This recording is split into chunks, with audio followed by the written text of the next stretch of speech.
me up at 11. Then we'll go get Fat Stuff. How about it, Fat Stuff?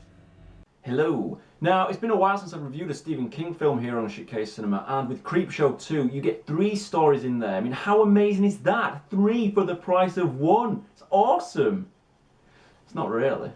So the movie begins with this ugly geezer delivering comic books before everything turns into a cartoon. Why? I don't know, just because it's trying to be like a comic.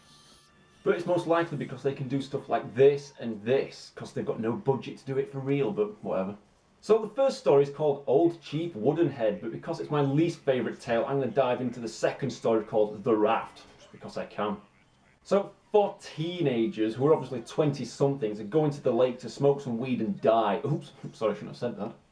They're going to have a nice time. So meet Randy, aka Poncho for some strange reason, Rachel, Deke and Laverne. What kind of a name is that? And it is an awesome raft. Oh yeah, just look at the craftsmanship that's gone into making this raft. A few pieces of wood put together. Brilliant. And why the hell would you want to go swimming in the water to sit on a raft that's absolutely freezing and you're probably going to catch pneumonia? Even Poncho says that it's too cold and it'll make your heart stop because... I'm pre-med. I know about these things. What a moron. So it must be a fact if you said it, Poncho. I guess back in 1987 when Creepshow 2 was made, people in their 20s, teenagers, had nothing better to do than go swimming in cold water and then sit on a raft for hours on end. But I'd go do this right now given the chance, so stop whining. Now just check out the terrified fear on Poncho's face. I mean, there must be something absolutely shocking after them. Laverne, Rachel, swim! Come on!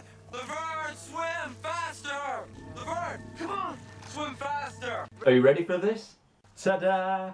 The fucking black bin liner! I was saying this, Poncho constantly mumbles about it being an oil slick.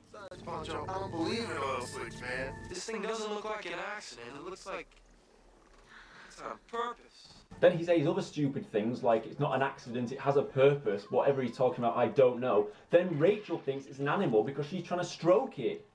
See people, drugs are bad. Oh dear me. So while she's getting wrapped up by the bin bag, let's see a compilation of how many times asshole Deke can say the best name in the world during this tale. Poncho. Let's go, Poncho. Poncho. Hey, Poncho, how you doing? Poncho. Besides, Poncho. Oh, come on, Poncho. Poncho. Well, how about it, Poncho? Mucho ecological, Poncho. Poncho. Poncho. Poncho. 13 times. Really? Does he think we've all got amnesia or something and we forget characters' names every 5 seconds? You goon! So, sure enough, the bin bag floats back and grabs Deke through the large gaps in the wood. I love his yells. Go on, lad. Priceless. I also love his and Poncho's lame attempts at reaching one another. Look! His acting is so laughable. He reminds me of Jesse from Nightmare on Elm Street Part 2 and the King from Kingdom of Gladiators. Now that is an amazing comparison right there. He owns me. How dare you! I'll tear out that serpent's tongue of yours. I think he honestly deserves to be a shitcase legend. So we're down to 2 left now, they go to sleep and Poncho decides to start groping his best friend's girlfriend. Right, he's no longer a shitcase legend now, he should die for this. But first, Laverne says goodbye. Well, she doesn't really say goodbye, she just screams, but whatever. And while she's dying, old Poncho the pervert just swims to safety. I mean, wow. I beat you! So that's the end of tale number 1. So remember folks, read the signs before you go swimming in a lake, avoid black bin bags.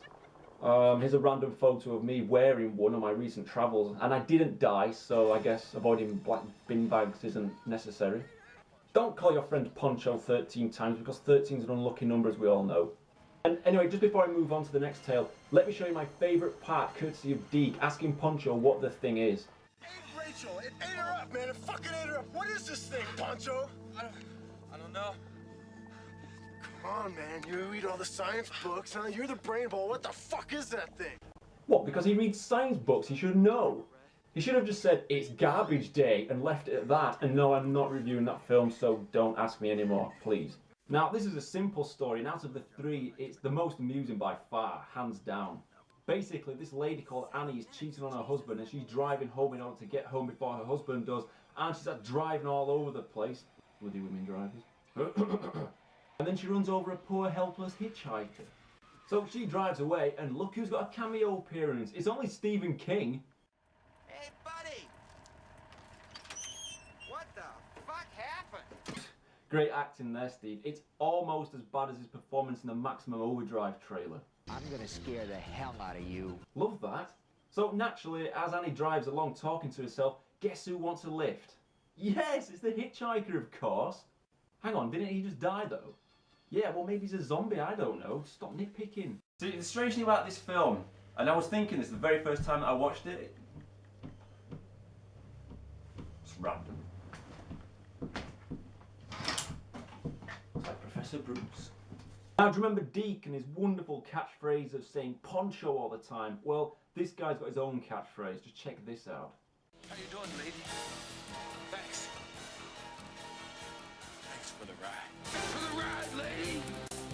Thanks for the ride! Comedy gold right there. So as you can guess, this story is basically Annie just killing the hitchhiker until he gets more and more mangled up. So what's next? Yes, more footage of Annie driving along and more mashing up the poor hitchhiker. Oh man, not again. What do you want? Go away, raging hobo.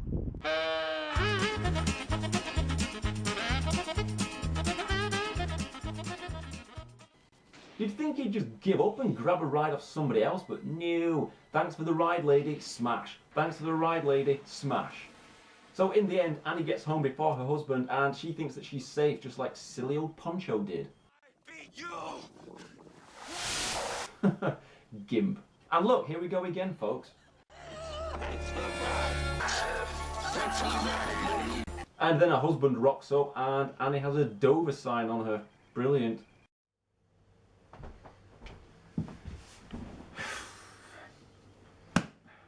Right, John.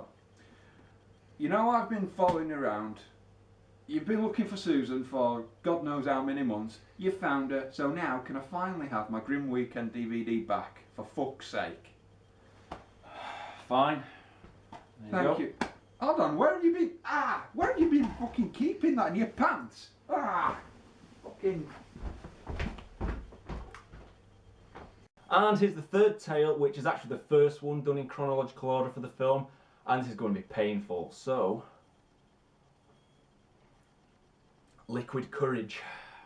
So, say hello to Benjamin and his wife Martha, who own a little shop in the middle of nowhere, and sadly business in the town is drying up.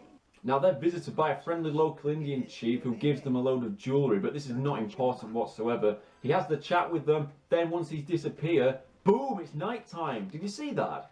Daytime, in they go, boom, it's night time. Mental. Oh, and their shop is now crawling with the most irritating bad guys ever. Now, I never really liked this tale, not because of the stupid story or the bullshit acting. I just never really liked seeing a nice old couple being terrorised by rebellious youths. And here's the leader of the gang. He looks like the bloody Predator there. Look. Anyway, he's obsessed and constantly reminds us that he's going to Hollywood all because of his hair. Yeah, seriously, all because of his fucking hair.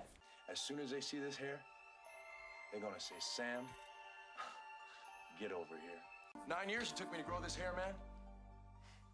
I'm not just fucking around here. I'm going to Hollywood, man. What a tit. 9 years to grow his hair. Who cares? Whoever wrote this script was just having a laugh, which is the exact opposite of the audience. Oh, and he also has the greatest names for his friends, Rich Boy and Fat Stuff, or Fat Fuck, or Fatso, or whatever it is. Rich boy, maybe there's nothing else you need, Rich Boy. Fatso. Rich Boy, you pick me up at 11. Then we'll go get Fat Stuff. How about it, Fat Stuff? It's very creative. So Hair Dude shoots Martha, who is terrible at acting in this. Hairman looks clueless as usual, and then poor old Benjamin is killed. I mean, the actor was probably pleased because he's the best point of this story, so the fact that he's dead means that he doesn't have to be associated with the rest of these goons for any longer. So now what happens, I hear you ask? Well, the old statue outside the door comes to life and gets revenge on this goon, aka Rich Boy, this goon, aka Fat Stuff, or Fat Fuck, or whatever you like to call him, and of course the hair guy, who gets scalped. Honestly, it's the worst of the three tales, and it's just a mess, but the dialogue makes me chuckle. I'm going to Hollywood, Fats. Hollywood. You mean all of us? Me too? I wouldn't leave you behind, Fat Stuff. Man, fat stuff. It's priceless. Actually, that reminds me, I need Professor Bruce to do a science part in a review sometime soon. So anyway, that's that over and done with. It's brilliant. So that's Creepshow 2 over and done with.